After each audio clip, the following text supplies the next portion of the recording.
Hello. Welcome. Hello, welcome to the stream of truth. I am Dr. Tassel Faith Shameless. And I'm Sean Kelly. And today we are talking about long distance relationship tips. Yeah. Yeah. And this is a topic very close to our hearts because we are in, well, it sounds very permanent if I say that. We, at this moment, at times, are geographically apart. Right. Yeah. Um, yeah. And I think we've found it pretty challenging for all these different reasons. And it's kind of obvious that a lot of people find this type of thing hard. So we thought that we would sort of just bring our experience to people, and hopefully it helps with, I guess, finding some peace or some comfort while things are not your way. And I think that is a theme, at least in my life, trying to find comfort or solace while I'm not exactly happy with various things. So it seems to be a thing that most people are working on in some form or another. Yes. This seems to be one of the most fundamental practices, expansions of making peace with what is. We did a video or a live stream on that very topic, making peace with what is.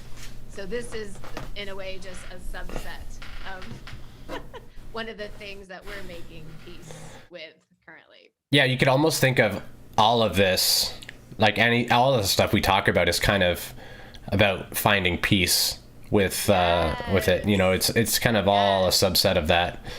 Absolutely. This seems like such a major expansion for all of us, is this continual practice of peace within, no matter what is going on externally. It's very masterful to even broach this inner peace when your outer external circumstances are not what your human would want. Yeah. So it's awesome to really learn how to do this. And I am an eager student. So, what do you think? Would it be good to start with maybe our own experience of our particular situation and then offer some tips? Yeah, probably a good idea just to explain sort of what our situation is, and that stuff, and then we could talk about probably some of the different challenges that we've experienced and some of the. So I'm thinking we could separate it into like our explaining how our experience is, and then we could talk about our some of our personal challenges with it and how those have been navigated, and then we could maybe go into some more general tips that we think might help other people. Does that sound like a good? You can tell we've prepared we've done lots of prep to get ready for this stream. We tend to pick the topics and then just sort of go with the flow, and it can be a little anxious, I think, but it does tend to go well that way, I think. So yeah, I think it's very alive that way when it's not. Yeah. We're not scripted. It's very spontaneous. I feel like whatever we're supposed to say is more likely to come through us if we don't plan it all. You know what I mean? So much, yeah. And I do always plan a bit. I have notes. Oh, I'm not surprised you have notes. I sort of meant together we didn't plan. I knew you would have done some planning. Yeah. So, would it be okay if I start off with my story, my experience? Please, yes. Also, I just wanted to say good morning, Jamie and Joe. Appreciate you guys. We thought of you, at least I thought of you when we started to talk about this topic, and it made me remember gratitude, sort of, because we heard about how you guys have had trouble finding the capacity to come together as much as Yes. you'd like to.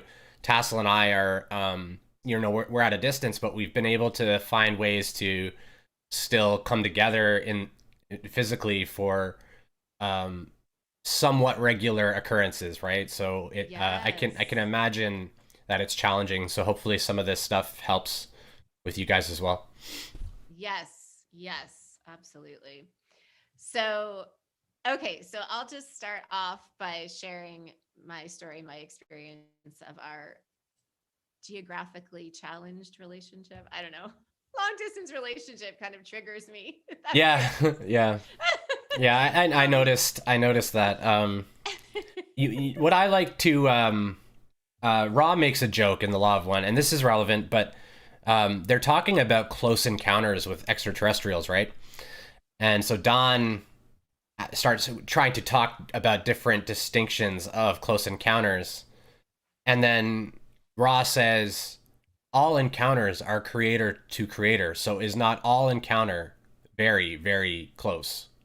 And it was their attempt at sort of helping to solidify the understanding of unity and mhm. understanding that um, every experience is as close as can possibly be, despite the feelings of separation, whether it's distance or that, and that for me helps me because it's it helps me remember that the distance and the discomfort around the distance is more my own like human sort of distortions and like and preferences that are being bothered.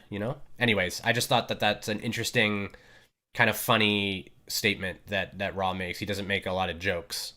And well, actually, I'm not sure. I think Raw might more be like a more female, feminine energy. They're from Venus, right? So I don't know. Anyway, but yeah, sorry. I'll, Continue. I think I want to talk more about all of that with the tips. And I'll just quickly tag on to what you just said that interestingly, sometimes for me at least, I feel more emotional intimacy uh, over Zoom or a phone call than it might be in the physical presence with each other. So it just, you can have intimacy, obviously, even when you're apart. So I think that's kind of interesting too. Okay, so let me back up and I'll just explain my side of the experience. So, this beautiful man came into my life almost 2 years ago, March 6th, 2020. We connected on Facebook.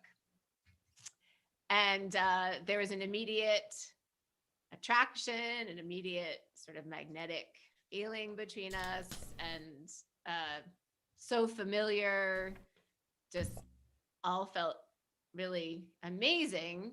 And then as we got to know each other a bit, one of the things that we quickly realized is, oh, he's in Canada. I live in Nashville, Tennessee. So my thinking mind, which was still largely in control of the vessel at that point, uh, basically just thought, well, he's in Canada, I'm in Tennessee. What? And he has kids, I have kids, and other details around it. Um, how could that work? Just doesn't seem possible. So I didn't really sort of take any steps. Well, I took some steps moving forward in like a romantic relationship with you, but mostly I was very wary of involving myself in a geographically challenged relationship, at least for the time being. And then a bit over a year ago, in November of 2020, uh, my thinking mind took a back seat. My heart came right out, and I just felt, oh, you are my person. whatever all the external circumstances are, it doesn't matter. I want to be with you. I want to be in an intimate relationship with you.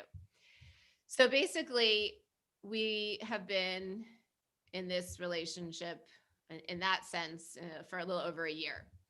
And we didn't even actually meet in person until 6 months after that, not until last May. So, what is it? Yeah. So we've really only known each other in person for 6, 7, 8 months or so. So it's really interesting. Okay. So, anyway, that's the backstory. And so I'll just say I had tons of reservations about entering a long distance relationship. It was not what I wanted. It was not my dream. My dream was I'm going to do all this inner work. I'm going to heal myself. I'm going to expand. I left my former husband about 5.5 years ago. And all that time I thought, I'm going to just get myself all together. And then my life partner is going to come in and it's going to be happily ever after. And he's going to come in Nashville. So, so I'll just say a lot of my journey with this is making peace with my previous dream. My dream was that my life partner would live in the same place as me and life would be easy. And there wouldn't be so many catalysts and so much sort of forced expansion, which has been pretty much my whole life. And maybe we're all exactly on that journey. It feels like almost like Tassel, you're gonna expand whether you want to or not. Yeah, can I interject something just quickly? Of course. I think actually that the more we crave something in our life, or the more we feel that we need something to be ready for the life to be set right or proper. Yes. Like the more that is, it's not necessarily a bad thing, right? To want a relationship, that's not a bad thing. Yeah. But the more that we feel that will be the key to our happiness, that the relationship or finding the relationship will end all the pains and all these other things. I think the more likely we are to experience something like Tassel and I's situation, where it's just really hard. It's sort of like you can have the relationship you want, but it doesn't look the way you wanted it to look. And there are deficiencies that they could show up in a multitude of ways, but there are deficiencies. The relationship meets expectations in so many ways, and then in other ways it just doesn't. And I think that this is like an intended sort of orientation, a contracted type of scenario. If you're in a committed, serious relationship, I believe they're all contracted. Even like little one night stands, I think are contracted. But I think that part of it is like I too craved a partner, and especially like after awakening, like my whole life, I just wanted someone who would like allow me to express and try to understand me, and like I could at least feel like maybe if they don't get me, they're at least trying to, and stuff like that. And so Tassel does all that, but she's thousands of miles away. And so I think that these are basically like the more we're craving it, the more likely we are to experience these types of situations. And I think that that doesn't mean not to crave it. It just means I'm just sort of highlighting, I think, what a lot of people will notice. And I think that these feelings are what end up forming all the pain around the areas that are not quite ideal. So it could be distance, or it could be other things in the relationship, but I think that the distance is a challenging one because it can feel kind of hopeless. it can feel kind of like what am I doing with this, and that type of thing. So it's a challenging one, but I think this can show up in any way, and I think part of it is just that it's intended to help us look closer at those why we have those expectations, where maybe those expectations are not quite right, and how those expectations or attachments to particular outcomes or situations are informing our own sort of suffering or the sorrow that we're sitting in. Yes, yes, yes to all of it. Yes. Um, and what the big thing I take from what you just said is the invitation to make peace with what is and the invitation to be happy now. I also just did a video on that.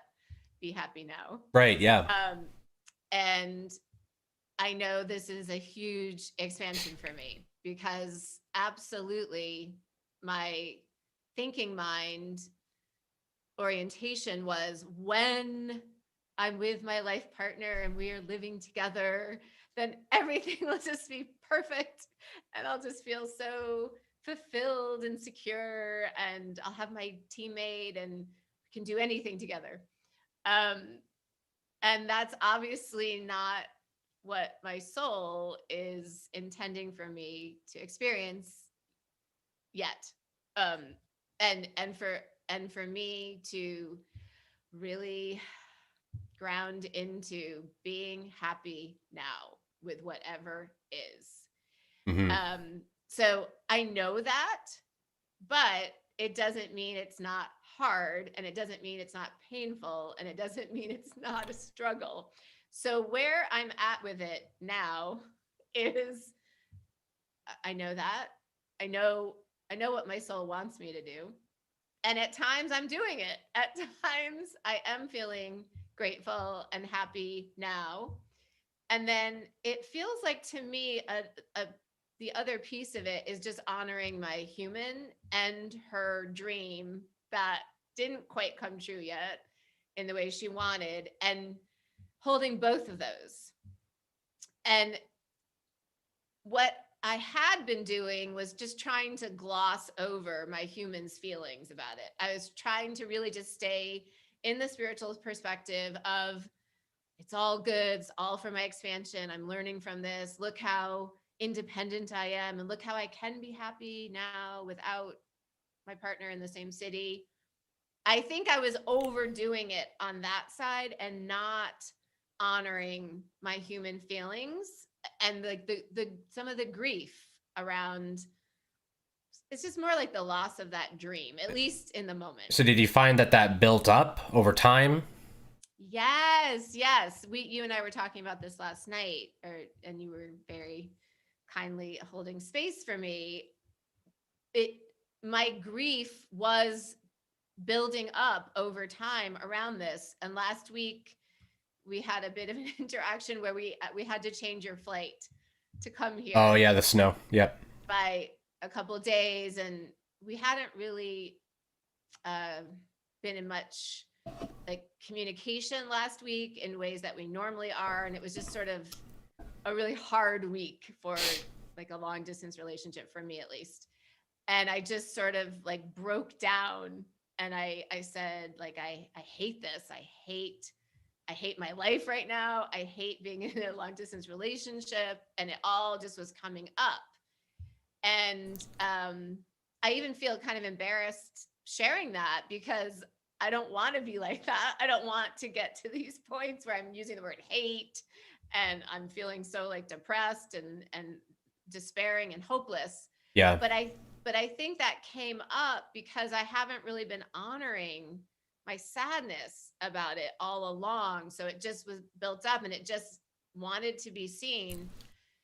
So instead of shaming myself or feeling embarrassed or not evolved for having those feelings and having that reaction in that moment, I've been trying to honor my sadness and my disappointment over my dream not yet being fulfilled and the current state, while still also living in the vision of what I think can come to pass and the gifts that are accruing to me as I move through this situation and as I learn to be happy now with what is. So, and this is basically what I just do all the time. And I'm always holding my hands like this. Like, okay, visit with your feelings, honor your feelings, experience your feelings. They're not going to go away. The only way is through. The only way is through, and then live in the larger perspective and make peace. So this is the path that I'm walking. Yeah. Yeah. It's also, I think, worth mentioning that some partners will experience this whole thing differently. And so, one of, if so in Tassel's case, it's really intense for her. This I guess the difficulty of the long distance. And so I find it difficult as well, but not in the intensity that she experiences. Um, and I literally just think, I don't think it says anything about us as our advancement or anything like that. I literally just think it's, we are all working on like different areas. And so, I have more deeper cravings that I feel I'm unable to fulfill or something like that, that make me feel a lot of despair and things. But it's not so much about the external world for me. It's more the internal world, and how I'm regulating my own energy and things like that, that really pull on my nerves, I guess, and really unsettle me when I feel like I'm acting like um poorly, things like that. Like I can get really hard on myself and stuff, and it's really difficult for me. But um basically the point I'm just trying to make is that try to respect that each partner experiences it differently, um and that it's really important that just because I don't feel quite the same, it doesn't mean that that longing's not there, and it doesn't mean that I don't also want to bridge that gap. It just more means that that's not so much a thing that I'm working on. Therefore, the pain that I feel about it isn't so intense. Um, I'm working on it a little bit, let's say. If we're not working on something, we're not going to have pain there at all, right? That's a good way to look at this. Like if we're having pain about stuff, there's something there we're working on. It's always like that. Um, and so uh, we just have to really respect and honor our partners, and whether they're really upset and are holding space for them to help like express some of that and help feel heard and all that, or they're noticing that we're not doing that so much, and not turning that into something that means that they don't care, or trying to compare ourselves to each other. And Tassel and I do this all the time, compare ourselves to each other. I don't think we mean to. I think we know it's not really the best way to do things, but it's just a thing I think humans do, and we're conditioned to kind of do that. So try to notice when we're doing that, and realize just we're all working on sort of different lessons, even the partners, and we're not all going to have the same intensity of feelings about all the situations, and it's okay. And you know, um, just trying to appreciate the uniqueness of it, and you can be grateful, basically, that your partner is going through this, because you can know that they're going to expand at the end. Tassel mentioned this to me last night, that when someone else is in pain and going through stuff, you can hold that higher perspective of knowing that they're going to move through that and feel probably better after they've traversed this difficulty. So there's a bunch of different ways to look at that, but I just, it's really important not to like judge yourself or judge the other person about how they're experiencing the distance. Yes, I'm so glad you brought this up because this has been a major challenge for me uh, under the umbrella of the long distance challenge. Um, Me comparing myself to you and how you handle it. And and so me comparing myself to you, and then also this what to call it, almost like toxic spiritual perspective that, oh, I'm not really evolved if I'm Yeah. having trouble with this. So just a lot of judging of myself around it, that somehow I'm deficient, somehow I'm weak, somehow oh, maybe I'm codependent, all these labels are really easy to apply to oneself in that orientation. So I think part of my expansion in the whole situation is making peace with it, but also just honoring myself and honoring whatever I feel about it as well, and not judging myself and not comparing myself. And so one of my other favorite phrases is inner truth, just really honoring my inner truth around this. And then where it feels aligned and appropriate, communicating to you about it. And last night was an expansion for me because I think for the first time, I really communicated to you sort of the depths of my grief around being in a long distance relationship. And that's just an expansion for me in general. Maybe a lot of other people listening might also have had experiences where in my family of origin, I felt a lot of pressure to be perfect and be cheerful all the time and happy and not express quote unquote negative emotions. This is a whole nother topic. I do have a video about there are no negative emotions. That's my understanding. There are no negative emotions. They're all sacred. They're all to be honored. They all help us.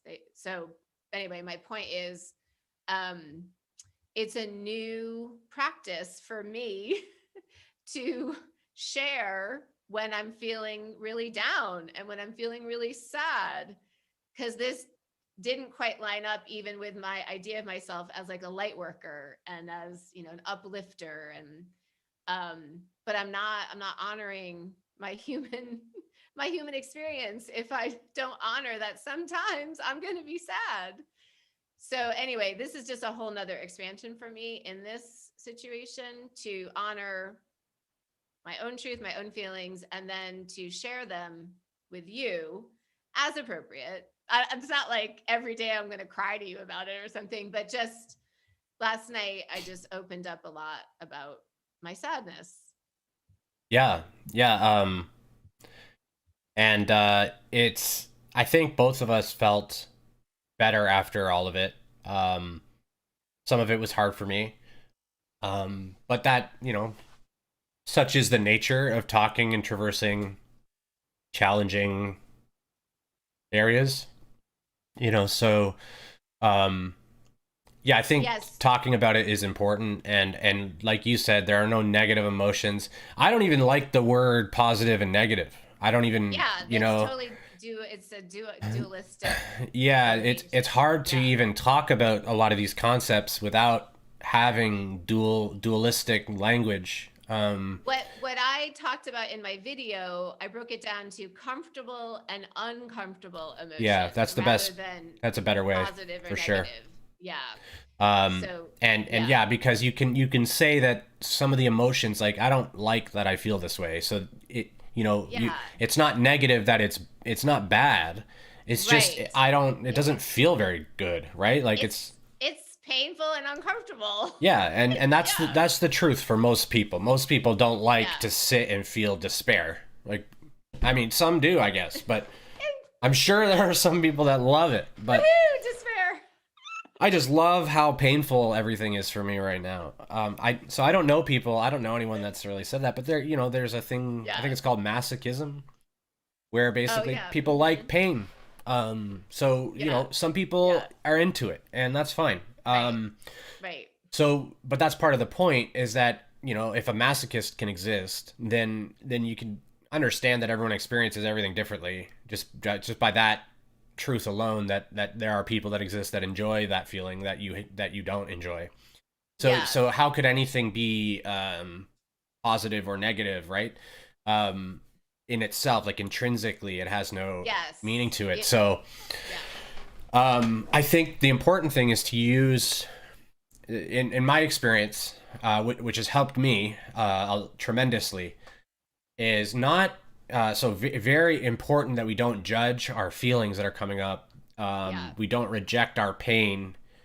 Like, we don't dismiss the human side of us that is craving something. Yeah. Um, but the pain is the body's. So everything's vibration. We've talked about this before. Everything's vibration, frequency. It's all energy. Um, when we're feeling emotional pain, that is the body's way of signaling. So the mind generates the thought, right, and then the body responds with emotion, like emotions generated in the brain, and the hormones change, whatever, various chemicals are released, and the body responds to the thought with emotion, and the emotion is an indicator of the frequency of your consciousness at that moment, right? Um, and so, people talk about trying to hold a high vibration, trying to hold a higher frequency, and this is what they're referring to. But most people get a little confused and think that if they fall into a negative frequency or a lower frequency, which would be like sadness, fear, despair, all of that stuff, basically non-acceptance of what is, and all that. Whenever we're in those frequencies, we feel bad usually because it doesn't feel comfortable. Our body is saying to us through its own communication techniques that you're choosing to be in a negative frequency right now. And so again, it's really important. Like I said, I don't even like the word positive negative. It doesn't really do justice to what's happening. The frequency is not bad because it's a negative frequency. It's just if we look at consciousness as an oscillating sort of sine wave, it dips down when we're in despair. It's down here. That's just what it is occurring energetically, and that's okay. And we need to honor the feelings, but it's our body is trying to say you are astray. That's basically what's saying. It's the same thing as us sort of having a broken leg, right? It hurts. The body is saying something is wrong with your leg, right? It's the same type of thing. Maybe don't walk on that, right? Um, the body is saying you have forgotten yourself a bit here. And so it's really important in my experience to both honor that the human feels lots of pain, lots of sorrow around a situation, whatever it is, but also try to remember that I'm confused here. It's an indicator to me that I'm off balance here. That's okay. I'm not judging myself about it. I'm not saying that, oh, I have to correct it within this amount of time. I'm not pressuring myself to do anything, but the awareness that the feeling is somewhere a lie. There's somewhere a lie I'm telling myself, and usually it has to do with like some type of fear that is not it's not real. It's not a real fear in the more truer sense of what reality is.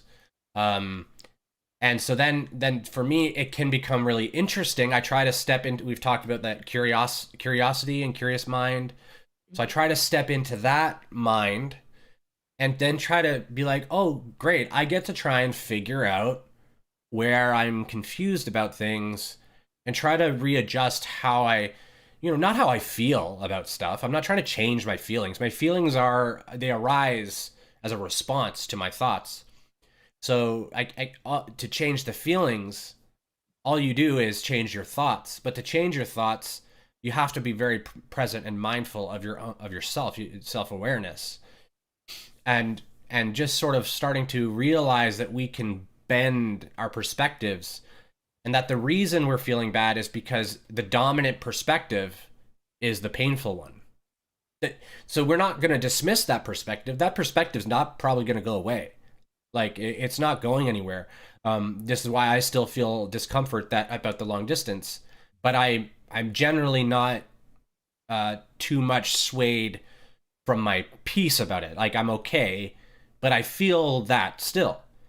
So I don't think that those feelings necessarily go all the way away unless we go full monk status and sort of detach from everything external, which you can do as well. But that's sort of my point, is that it's up to us to choose how we want to experience things, and if we feel that we haven't learned enough from the pain, then we should observe it more.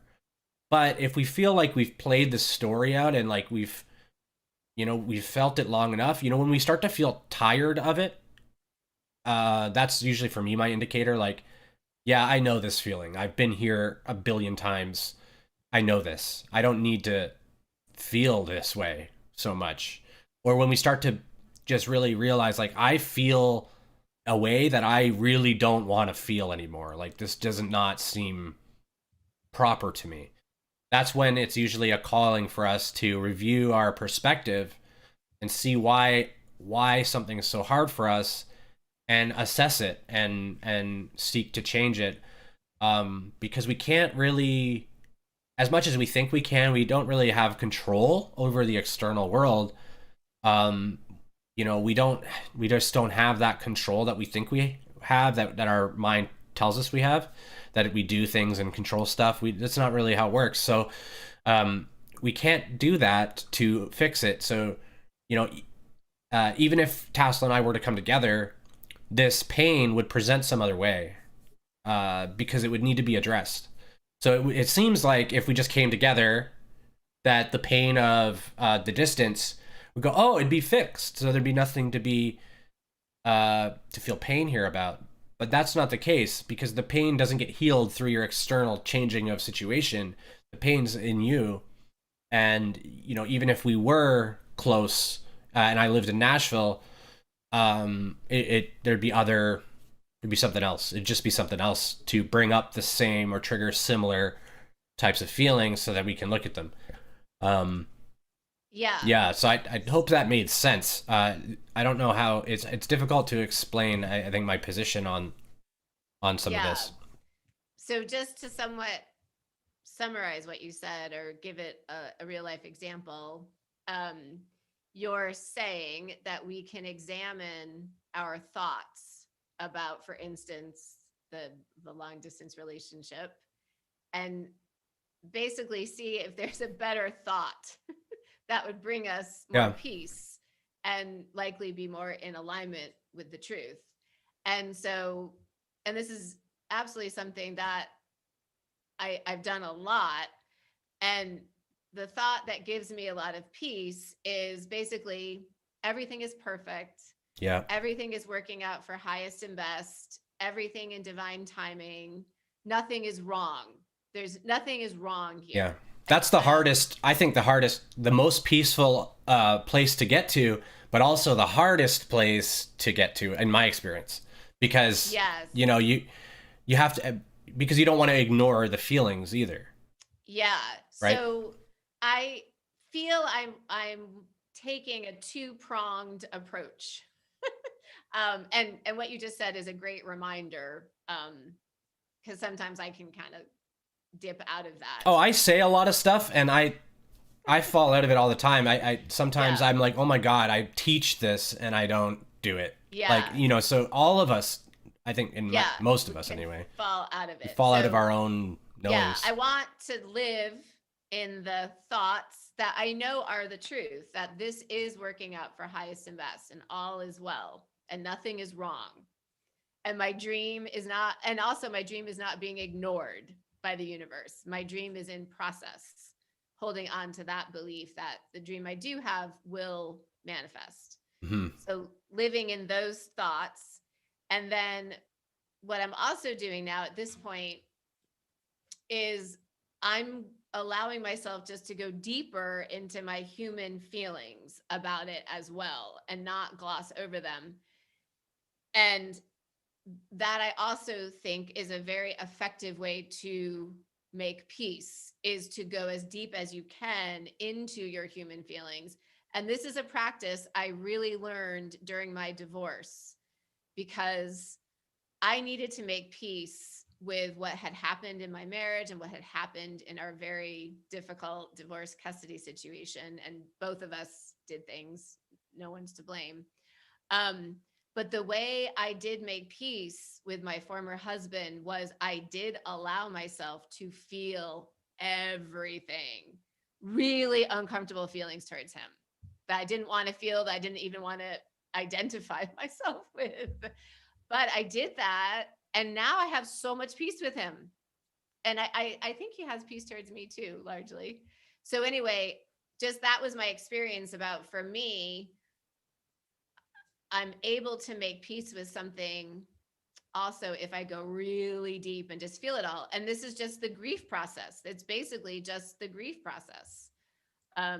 Like if someone dies, to feel all of it, move through it. Not that the pain ever completely goes away, but there's peace around it. Yeah, I think. Anyway, Um, can I just add? I think part of what I think you're saying and what I'm hearing. I don't know if this is what you're saying or not, but I think what I'm hearing from this is like, while we're feeling all of our feelings, we have to we feel a grief because we realize, I think, that it is perfect how it is, and that the human's dream of, for example, with the long distance, that the relationship coming together would fix the issue, right? Like any issues that were there, or the relationship would solve the feelings inside of yearning for acceptance, or yearning for closeness, intimacy, whatever it is that we're craving inside. Um, I think we realize, oh, I get it. It's my pain. The thing that I'm trying to get in the world won't fix the pain. So I have to grieve that dream, that whole concept that I could fix it from this external situation. I'm realizing doesn't work. So I have to feel all of that, and then sort of not let go of the dream, as in like, not have a preference for things, but I mean grieve, uh, just realizing that, like, for me at least, it's like, oh, these other things aren't gonna fix my pain. It has nothing to do with the other things. And so even though I was certain that doing this or that would fix the pain, it doesn't. So I had to, grieve that. yeah, that's a great point. That wasn't exactly what I was saying, but that is a great point. That's another thing to grieve. I was initially just talking about allowing my human to grieve that she wasn't getting what she wanted, Oh, okay, okay. but she thought she wanted, Right, to yeah. just grieve, to just go really deep into that and grieve that and let that just move through. And your point, I think, is great too. If and I think your point might happen more naturally, possibly after the human could just feel everything. Maybe it can Yeah. happen simultaneously I, too. I think I think you're right. But I think for me, the way I know myself, if I just let myself feel kind of whatever is right there, and there's some pain there, more than likely the next stage would be possibly something like what you just said, to grieve the illusion that something external would bring me an internal experience. Yeah, it can be really Um, frustrating to realize that like I've had clients like arguing with me and stuff, um about this type of thing, when I'm trying to help them notice that, you know, the new job isn't gonna like make them feel better. Um, they'll have a what's the word, like a new or novel type of maybe bliss or joy around getting it, and just like everything, that state will be impermanent too, and it will pass, and they'll just be left with the same pains that they had. Um, and we just see this cycle over and over and over in our external environment and what we do with our lives. The money we crave is never enough money. The closeness we crave is never close enough. It's always like that because it's our signaling to ourself that the craving itself is not quite like the craving of it. The preference is great. I think preferences, I like to say preferences are like sculpted into our heart, sort of. We build preferences over lifetimes. And so we have lots of preferences. But then on the human side, we get confused about preference first need, and we start to crave stuff. And then that's where it starts to cause a lot of pain for us, I think. Yeah. And something that comes up with what you're saying is I think most of my life, I've held a preference to have a best friend. Um, it just seems like something my human really likes, like to have like a buddy to talk to and do things with. Um, and I think that just may be a preference of my energy signature, at least in this incarnation. Now, what's also really interesting, and this has been a huge gift, is I, especially over the past 5.5 years since I left my former husband, and I've spent so much time alone, I've finally learned that I'm a really good companion to myself. And I'm a really good buddy, and I'm a really good best friend to myself. And I didn't know that. I didn't, maybe I heard other people talk about that or something, but it was very abstract to me. I was not experiencing that myself. So that has been a really beautiful gift of this time alone. And then another thing I'll just throw out there is that our emotional intimacy with each other is not affected really by physical distance or physical proximity. Yeah, yeah. And I feel like this is something possibly that we both wanted to learn, because it's kind of, if we had immediately just been able to live together, I don't think we would have explored, in a way, been forced to explore like emotional intimacy in the way that we've almost had to, because it was all we could have, really, a lot of times. yeah, Like it's easy to, be physically intimate and to just hang out and whatever when you're just physically together. Those are all like super easy things to do. But to have emotional intimacy when you're physically apart is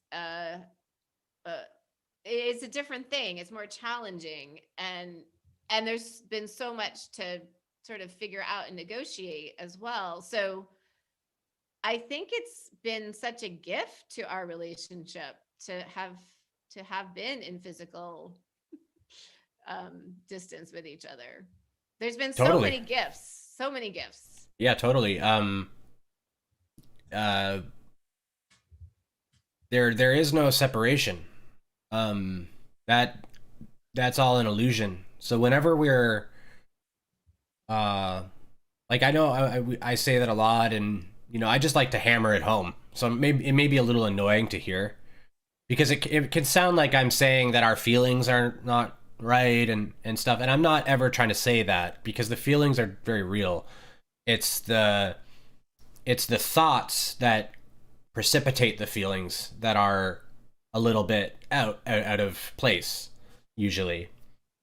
And I also think that basically the long distance relationship is meant to help highlight for us the closeness of the encounter with the other person, just how close we are despite that, picking up feelings of each other despite being very far away, feeling their pains, holding space, feeling like they've heard you and heal and helped you heal with their holding space for you. These are really, I think, the things that matter in relationships. Um, the rest of it is nice, like activities and whatever. These are nice and enjoyable, of course, but I think, at least personally, and I think part of that is why I'm okay, I think, is because generally speaking, I feel accepted, and that Tassel wants to hear what I'm feeling, and that's really all I need to feel more or less at peace with the relationship. Um, that's what I feel is sort of a need for me. So if I feel that, whatever else happens, I'm really easy at just being like, I know it's for the best. I've just learned enough that even the crappiest things, I'm almost immediately aware it's for the best somehow. And I may not at all have any concept of how that could possibly be. It could feel really bad. I ran into a car the other day, and I was like, well, it's for the best. And I think Sawyer, my son, was in the car, and I don't know if he heard me say it's for the best or not, or if he heard what I said. But I realized I'm like telling him it's for the best that I ran into the car. He might be a little confused. But anyways, the point is that it gets, I think, easier and easier to, if we just keep reminding ourselves and have faith that the pain is highlighting for us, like, where we believe in separation. It's opportunity for us to dissolve that and heal that, because the separation is the source of our despair and our sorrow always. It's always a confused or fear-based thought that is very real. Like, it's very real, and it's not. So it's hard to speak about these things without sounding like I'm judging the experience, but I'm really not trying to. Again, it's perfect, and so I've found for me just really, really trying to anchor that faith in that it's fine, it's good, it's going to be good, it is good, it's perfect. That has helped me a lot.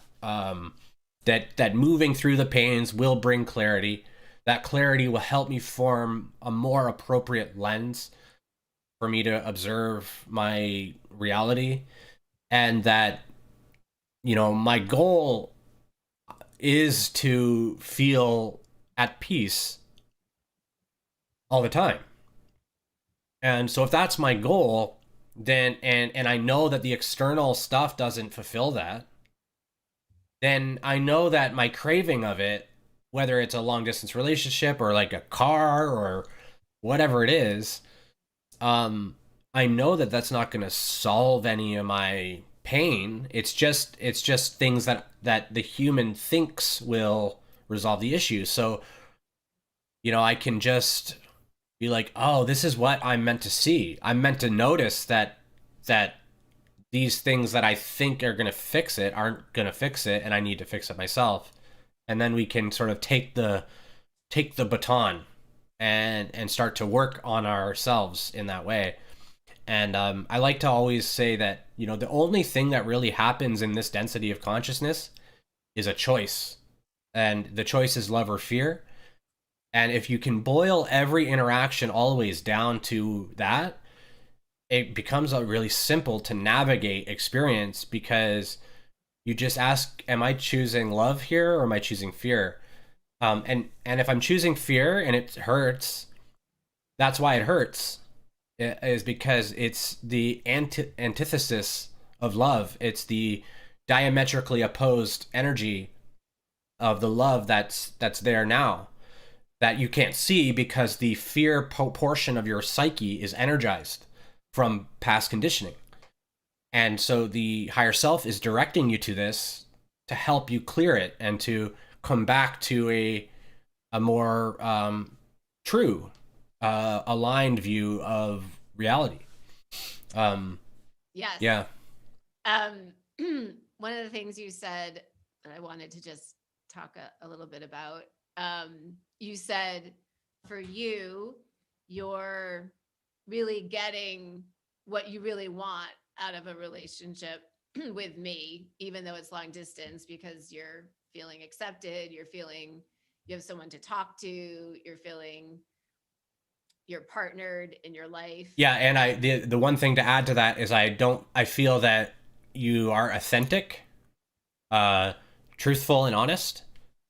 Um, if I don't feel I need to feel like I can trust them to speak, not lie to me or try to deceive me. I need to feel like they're not doing that.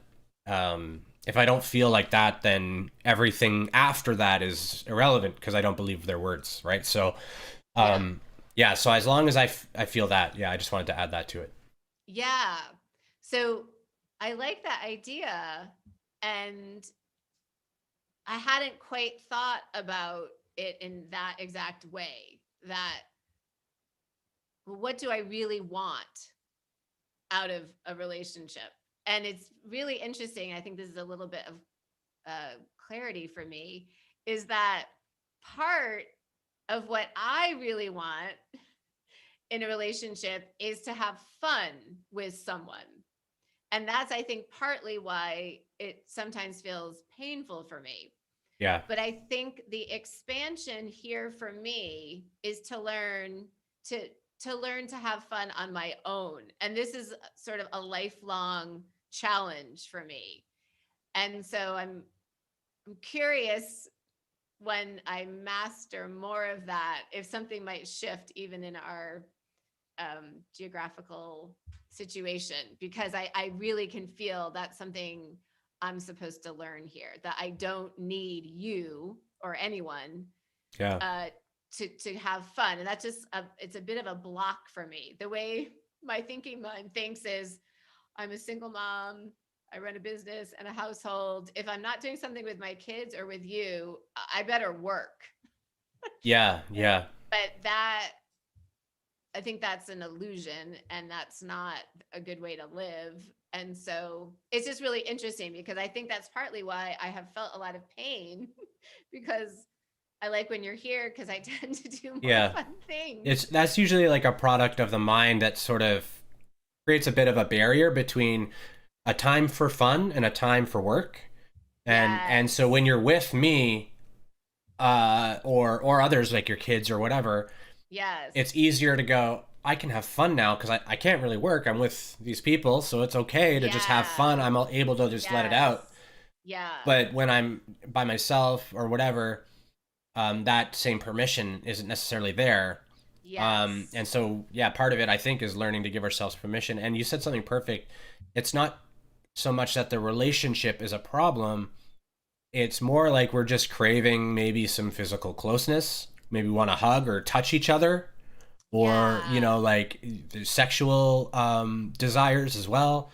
Yeah. um all of these things are really not generally at the core of what makes the relationship good or not, right? Like, Right. it's important that these things are, like if you have bad sex with your partner, you don't enjoy sex with your partner, that's probably something that you guys want to work on, right? But Yeah. um, generally speaking, these things are like sort of like icing. The cake Yeah. is the relationship, and it doesn't matter where you guys are or what's going on. And then everything else is icing, is flavoring, it's extra, and and so when we're craving, it sounds like what you've noticed is that part of the reason you really want me there is so that almost like you can release yourself from some of the work mentality, and Yes. feel basically content doing that, not feel like you're, what's the word, like slacking off or Yeah. that type of thing. Yeah.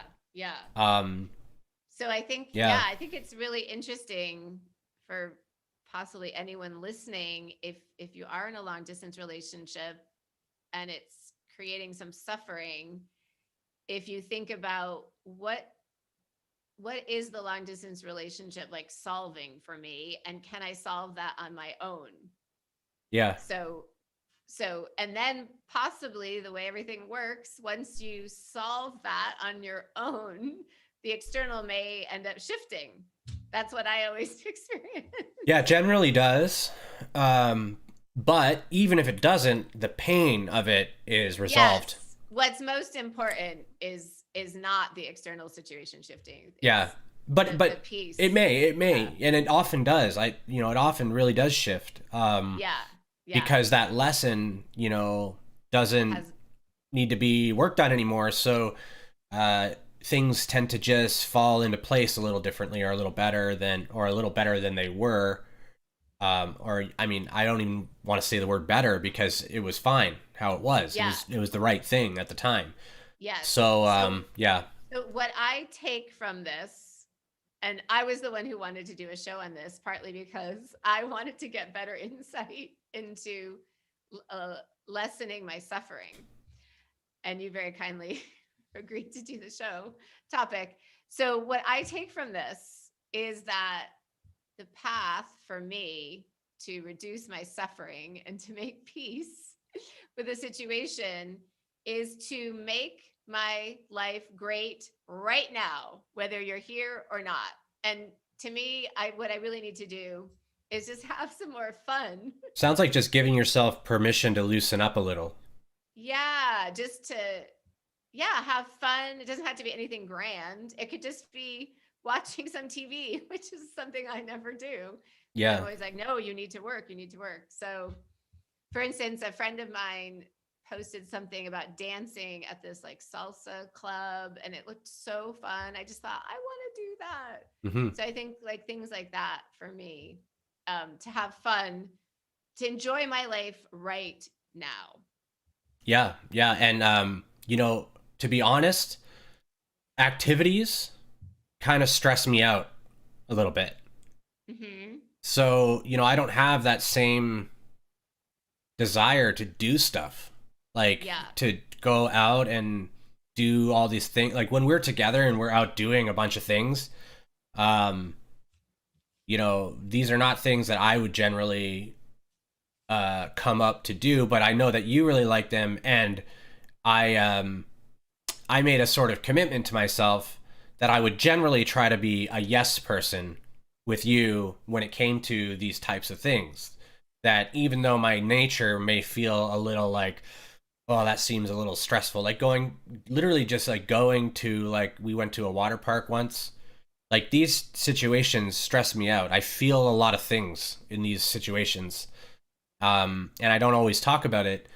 But I pick up a lot of like people's feelings and things, and it can be really stressful for me.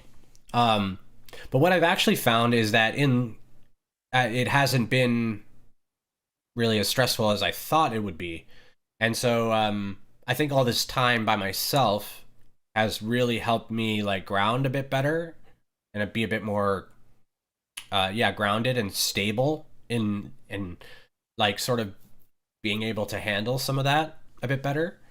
Um, there's a certain like anxiety that comes up for me when I'm out in like a big crowd of people. And I can it's weird because it's not an anxiety like I social anxiety or anything. It's nothing like that. I can talk to a group. I can lead a meeting or whatever. I have no issue with any of these things. It's just the feelings that arise that I'm noticing. I hear like I don't even hear it sometimes. There'll be like a family fighting over here, and I'll just feel all the nastiness of it. And then I'll like usually look over, and I'm just like, ugh. It just feels gross, sort of, to feel it and observe it, and like I don't I don't really like to put myself in situations where these things are going to come up. Um, and so like for me, that's basically why I think I can be very content, is because I don't really have a craving to do things so much. Um, so it's really interesting how in order for me to like try to meet you where you're at, I've opened up that aspect of myself that like most of me, my natural sort of feeling is to just hermit and like stay in a cave somewhere. And like you sort of inspire me to step out of the cave, and I usually have great experiences. And I guess my whole point is just that we have these expansions that we have to do, and it sounds like my expansion with one of my expansions, one of my many expansions, was to embrace like going out and doing these things and having fun doing these things out in the world with you. And yours, I think, is sort of the other side, is maybe not having to do anything to have fun, right? Like maybe, you know, um, I the reason I say that is because you had said I could go do dance, I can go do activities, but even that is a an external solution to the pain of not have feeling fun. And um and so perhaps the deeper sort of solution may be to have fun without doing anything. And that may seem bonkers. But like for me, that's sort of a natural state that I can feel in. Like I find things kind of fun when I'm just alone doing nothing. That's I'm often quite comfortable and feeling content doing that. Um, but then there's another aspect of it that's just like respecting our preferences and our nature as well. So I'm not suggesting you shouldn't dance. Of course, please dance the night away. I'm not at all trying to, and it does trigger me a little bit because I'd like to come with you and stuff, but again, I can't. So then here's my long distance pain. I don't need to go dancing. But like, I just noticed that when we were talking about, oh, I can have fun on my own, that you're like, oh, I have these activities I could do, and I was just wanting to offer that, um, sure, that I think that's great, and that is perfect, and I was just saying there is fun to be had just alone in your room. There's fun there if you want it. There's fun there, and that could sound kind of dirty, but Oh, yeah. No, I'm not. I think what you said is great. And I think it's probably just, yeah, we each have our own individual maybe cravings or yearnings for how we want to have fun. And I know like my yeah, yeah. craving is to go out and because I'm in my house so much. Yeah, I think Um, that's all I'm trying to say, is that yeah. like respect our nature and like what feels more natural, but explore some of the other things that we wouldn't try to think of, things that you wouldn't think to do, like on your own. That's why one of the reasons I'm really grateful for Tassel is because on my own I wouldn't think to do all the stuff she brings up, and like she says stuff and I'm like, I wouldn't have thought of that ever. Yeah. And it helps me explore areas that I just wouldn't have explored.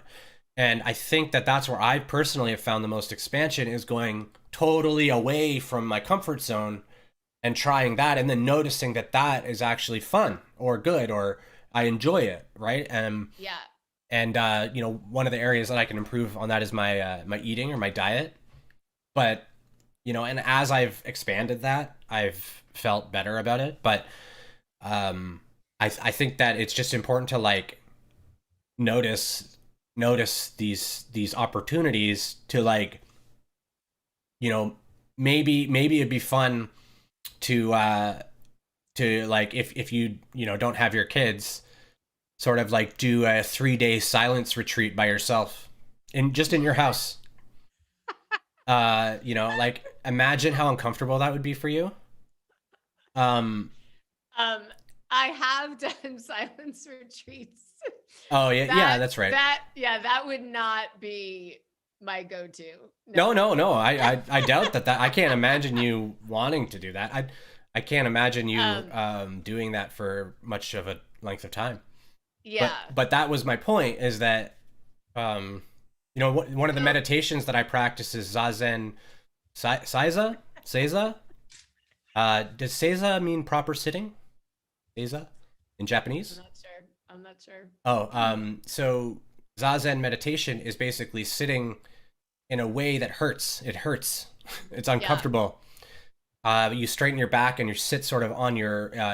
It's the Japanese like formal sitting posture where you sit on your on your heels, Hmm. but you're trying to meditate while you're doing that, and it's painful. It hurts. And so it's where it's this discomfort. It's helping to train the mind to like embrace the discomfort, and what ends up happening is this skill translates into everything. Yeah. So that's the reason I that I said, silence. I'm not yeah. saying do as you I will, of course, right? I have a lot of skill set and practice at forcing myself to be in discomfort. I That's know, something I that know. I've actually, I would say, mastered in this lifetime. Excellent. But I spent so much time alone and not having fun throughout my life that what is appealing to me is to be with others and having fun. So Oh that's yeah, totally. where I want to expand on Yeah, yeah, and yeah. move that more on I'm my own. I'm just sort of talking. I'm not trying to imply anything. So maybe just we can quickly wrap up with a summary of the tips that we're offering. I think I have them all written down. Um, and I think what we're saying after 75 minutes is making peace with whatever is. And we have a great video on that topic. Maybe we can put a link in the description. Honoring how your human feels at the same time, noticing all the benefits of of the current situation, um, being honest with yourself, being honest with your partner, not trying not to feel embarrassed about however you're experiencing everything, and just coming back to the truth that all is well, all is happening for the highest and best, and all is happening in divine timing. And if you do feel embarrassed about something when you're expressing it to your partner, it's a good idea probably to tell them that you feel embarrassed about it. Yes, It exactly. helps them to approach it with a bit of a sensitivity, right? Yes. Because if you're embarrassed and you're sharing, the last thing you need is to feel judged or whatever, right? So if you can say like, this is a little difficult to share, I feel embarrassed, etc., then the person can kind of be aware. um, and I just wanted to touch again on, you said noticing the good things. Hmm. And this is a technique that I use to bring myself back to peace in every moment, any moment, whether it has to do with long distance relationships or not. um, is remembering that there is joy here.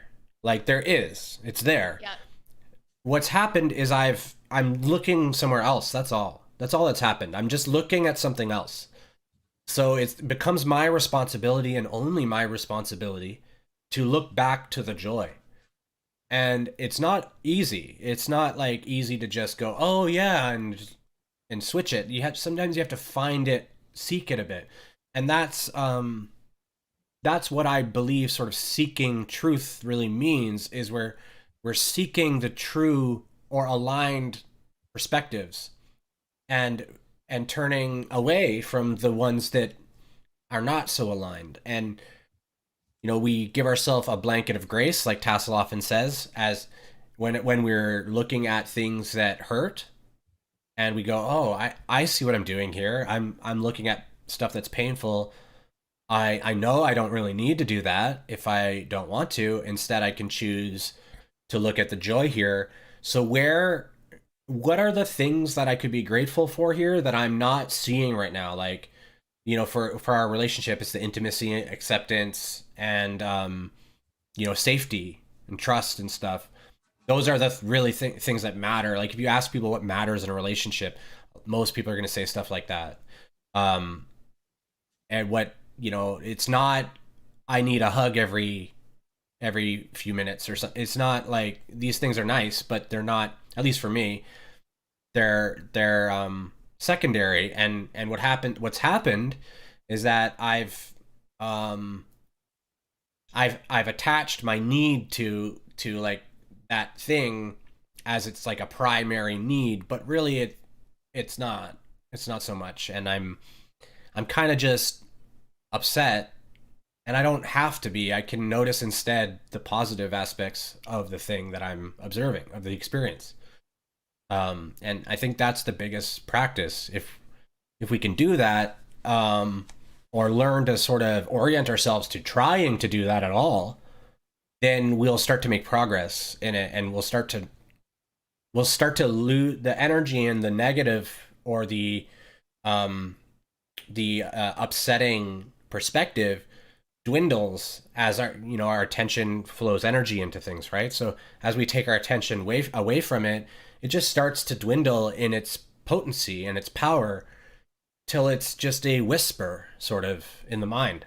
And I don't know that whisper ever goes away, but I think the whispers just help us, like when it's really low in power, just help us identify our preference, is sort of how I see it. So yeah. And everything we're saying is obviously applicable to any challenging life situation. These are just great skills to develop for any situation we're in. Yeah. All right. All right. So perhaps that's a wrap. So much love to everyone. If you resonated with this video and feel like liking it, that really helps our work, and subscribing to the channel. And then we also have an amazing Patreon community there's a link below in the description. Yeah, thank you guys so much. We hope it helped. I appreciate all your comments, and Joe, I really appreciate your kind words earlier. Grateful for you guys watching as well. So thank you so much. I hope everyone has an awesome day. Bye. Bye.